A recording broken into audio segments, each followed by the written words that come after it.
নারীদের ধ্বংসের ৮টি কারণ।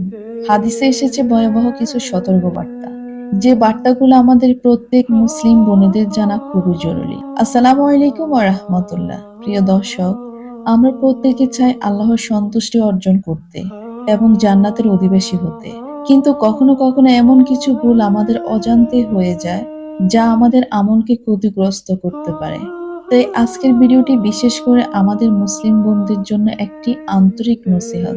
তবে একটি বিষয় মনে রাখতে হবে, এই আলোচনায় কাউকে অপমান করা বা বিচার করার জন্য নয়, বরং আমরা সবাই যেন নিজের ভুলগুলো চিনতে পারি এবং আল্লাহর কাছে তওবা করি, নিজের সংশোধন করতে পারি। সেই উদ্দেশ্যে আজকের এই ভিডিওটি।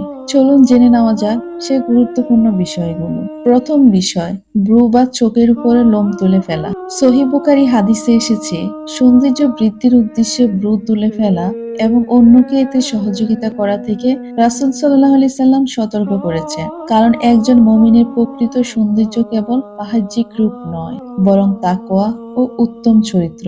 দ্বিতীয় বিষয়, নারীরা পুরুষের মতো বেশ ধারণ করা।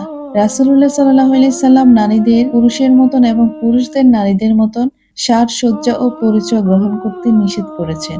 ইসলাম নারী ও পুরুষের উভয়ের মর্যাদা ও স্বতন্ত্র পরিচয়কে সম্মান করে, তাই আমাদের উচিত নিজের পরিচয়কে সম্মানের সঙ্গে ধারণ করা। তৃতীয় বিষয়, সুগন্ধি মেখে পরপুরুষের সামনে বের হওয়া। প্রিয় বোন, হাদিসে এসেছে, কোন নারী যদি এমনভাবে সুগন্ধি ব্যবহার করে বাইর হয়ে যান, পরপুরুষ তার সুগন্ধ অনুভব করতে পারে, তাহলে সে কাজ থেকে কঠোরভাবে সতর্ক করা হয়েছে। একজন মুসলিম নারী আসল সৌন্দর্য তার লজ্জাশীলতা, শালীনতা ও পর্দার মধ্যে। চতুর্থ বিষয় হচ্ছে শরীরে ট্যাটু আঁকা। রাসূলুল্লাহ সাল্লাল্লাহু আলাইহি সাল্লাম শরীরে ট্যাটু করা এবং অন্যকে ট্যাটু করে দেওয়া উভয় কাজে নিষেধ করেছেন। আজকের যুগে ট্যাটু অনেকের কাছে ফ্যাশন হলো, একজন মুমিনের জন্য আল্লাহর বিধান সর্বোত্তম। পঞ্চম বিষয় হচ্ছে পরচুল ব্যবহার করা। সহিহ হাদিসে পরচুল ব্যবহার করা এবং অন্যকে পরিয়ে দেওয়ার ব্যাপারে সতর্কবার্তা এসেছে। ইসলাম আমাদেরকে শিক্ষা দেয়, কৃত্রিম সৌন্দর্যের চেয়ে আল্লাহর দেওয়া স্বাভাবিক সৌন্দর্য এবং উত্তম চরিত্রে মূল্যবান। ষষ্ঠ বিষয়, স্বামীর রিজিকে অসন্তুষ্ট থাকা।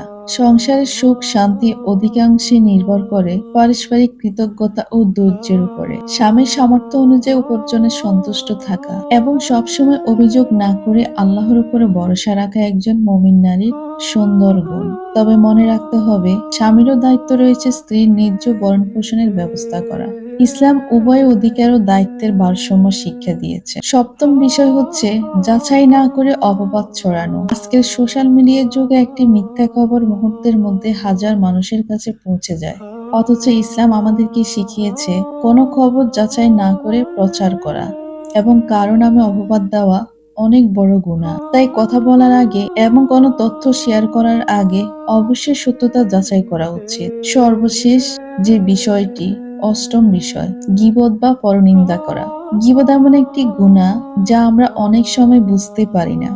কারো অনুপস্থিতিতে তার এমন দোষ বলা যা সে শুনলে কষ্ট পাবে, এটাই হচ্ছে গীবত। কোরআনে গীবতকে নিজের মৃত ভাইয়ের গোশত খাওয়ার সঙ্গে তুলনা করা হয়েছে। তাই অন্যের দোষ নিয়ে আলোচনা না করে নিজের ভুলগুলো সংশোধনের চেষ্টা করাই একজন মুমিনের কাজ। প্রিয় দর্শক, আমরা কেউ পাপ মুক্ত নই, আমাদের সবার ভুল হয়। কিন্তু সুখবর হলো, আল্লাহ তাআলা আন্তরিক তওবাকারীকে খুব ভালোবাসেন। তাই যদি আমাদের জীবনে এসব ভুলের কোনোটিও থেকে থাকে, তাহলে আজ থেকে আল্লাহর কাছে ক্ষমা চাই এবং নতুন ভাবে জীবনকে শুরু করার চেষ্টা করি। আল্লাহ তাআলা যেন আমাদের সকল মুসলিম ভাই বোনকে কোরআন ও সহিহ সুন্নাহ অনুযায়ী জীবন পরিচালনা করার তৌফিক দান করেন।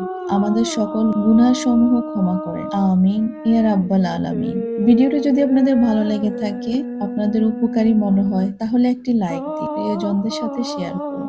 আজ এই পর্যন্তই। সবাই ভালো থাকবেন, সুস্থ থাকবেন। আল্লাহ হাফেজ। আসসালামু আলাইকুম ওয়া রাহমাতুল্লাহ।